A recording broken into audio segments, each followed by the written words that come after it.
شبی رو تصور کنید که توی خیابون‌های خلوت یک شهر قدم میزنید. هوا سرد، خیابون تاریک و صدای پای کسی پشت سرتونه.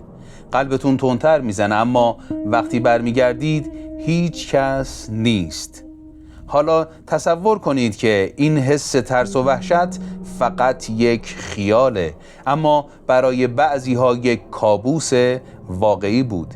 این داستان مردیه که اسمش کابوس شبانه هزاران نفر شد.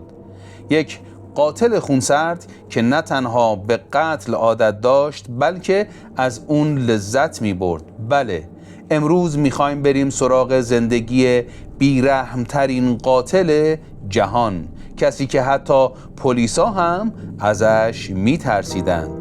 اگه آماده اید با من همراه باشید. هر داستان وحشتناک یک شروعی داره، ولی سوال اینجاست: آیا قاتل ها هم قاتل به دنیا میان یا ساخته میشن؟ این قاتل توی یک خانواده فقیر و خشن بزرگ شد. مادرش دائم باهاش دعوا میکرد و پدرش اصلاً وجود نداشت. از همون بچگی گوشه‌گیر و تنها بود. همکلاسی‌هاش اذیتش میکردند و مدرسه هیچ دوستی نداشت. یک روانشناس معروف یک بار گفت کودکی ریشه تمام شرارته و این قاتل بهترین مثال برای این حرف بود. کسی که از همون دوران کودکی شروع کرد به ساختن دنیای تاریک خودش.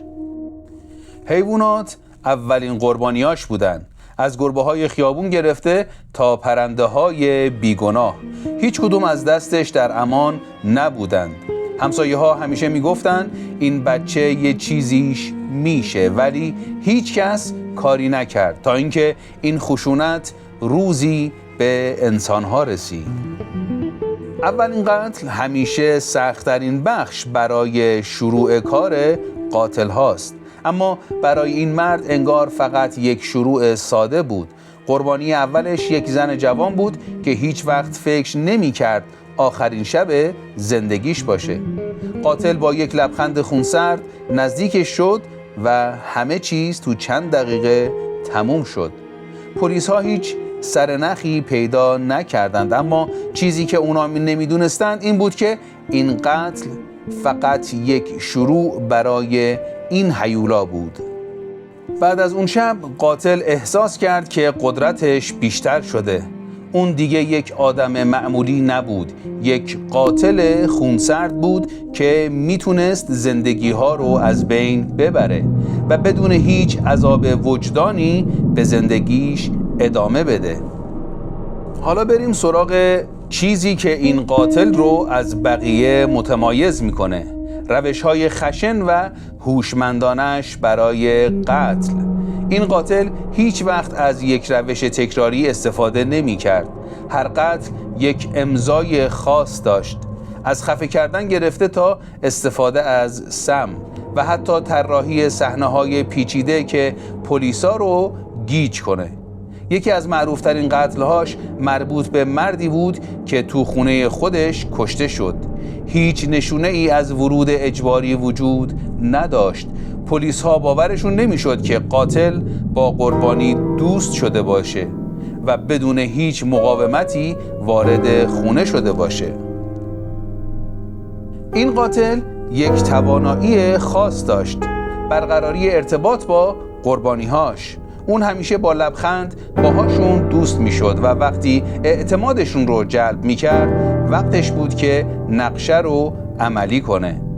آیا ترسناک نیست که کسی رو که بهش اعتماد داری تبدیل به بزرگترین دشمن زندگیت بشه؟ یکی از چیزهایی که این قاتل رو خاص میکرد مهارتش تو فرار کردن بود. اون هیچ وقت یک قتل رو بدون برنامه ریزی انجام نمیداد. همیشه از قبل همه چیز رو بررسی میکرد: مسیر فرار، سرنخهایی که باید پاک میشد و حتی شواهدی که باید باقی میموند تا پلیس ها رو گمراه کنه. یک روز قاتل تصمیم گرفت با رسانه ها تماس بگیره. اون به یک خبرنگار معروف زنگ زد و گفت من همون کسیم که دنبالش میگردید. اما این تماس یک بازی دیگه بود. اون میخواست پلیس ها رو به چالش بکشه و نشون بده که همیشه یک قدم جلوتره. حالا بیایید یک نگاهی به ذهن این قاتل بندازیم. چی باعث میشه کسی اینقدر بیرحم بشه؟ روانشناسا معتقدن که این آدم یک سایکوپت واقعی بود، یعنی هیچ احساسی نسبت به قربانی‌هاش نداشت. براش مهم نبود که قربانی‌ها چه کسی بودن یا چه زندگی داشتن. برای اون قتل فقط یک سرگرمی بود.